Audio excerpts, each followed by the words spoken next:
happen that as shoulder blades pull in and bottom tips of shoulder blades move forward, we get this feeling of lift up and lean back.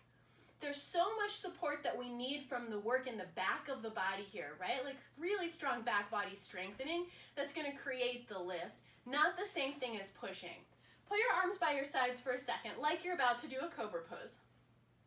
And then imagine pushing into the floor here, like pushing the wall away from you. Push your hands, and when you do it, you can feel that shoulder blades go broad as your arms straighten out in front. Relax your arms for a second. Go back to something neutral. Bend your elbows so your hands are in that Cobra pose shape again. Turn your hands out a smidge and pull your elbows in towards your waistline. Even just that small movement, like what you were doing on the floor, has already rearranged the way your shoulder blades are working on your back. Pull your shoulder blades in more clearly. Move the bottom tips of your shoulder blades forward as if they're moving forward towards your heart. And then instead of pushing with your hands, imagine dragging your hands through some kind of sticky goo, like you're pulling your hands towards your hips. That work with arms, a kind of dragging or pulling, is how we're doing the lift and curl back in Cobra pose. Okay, relax all of that. That's like air Cobra, you know, like air guitar.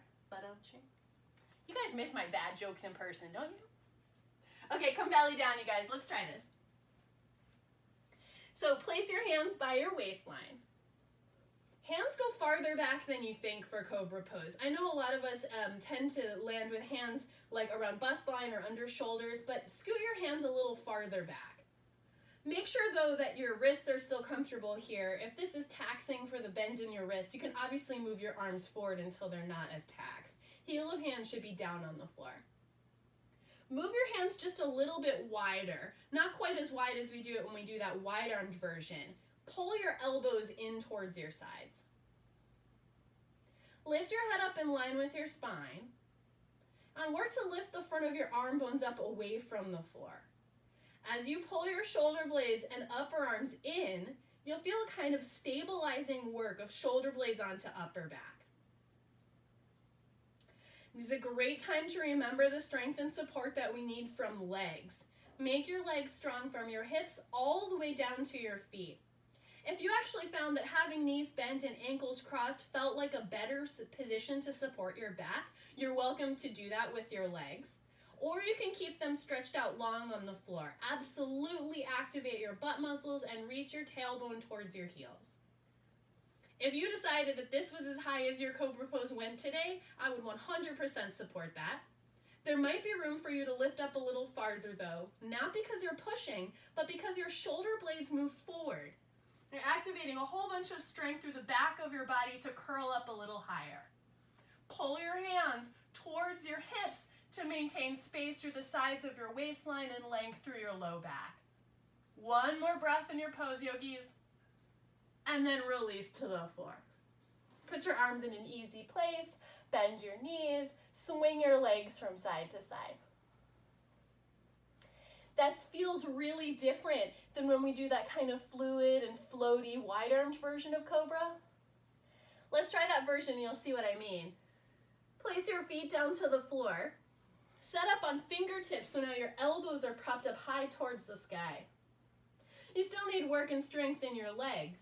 But with your next breath, lift up more fluidly. Inhale to lift. You can go as high as body's willing. Exhale back to the floor.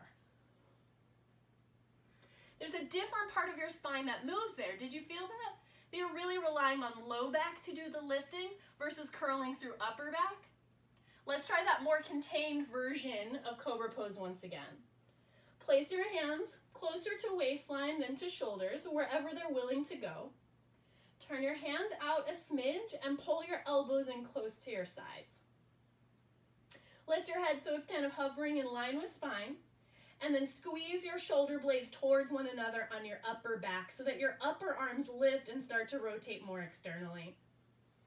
Activate legs strong and straight from hips all the way to feet. Drop your tailbone down and tone up belly. In order to lift higher, use the strength of your back to help you lift.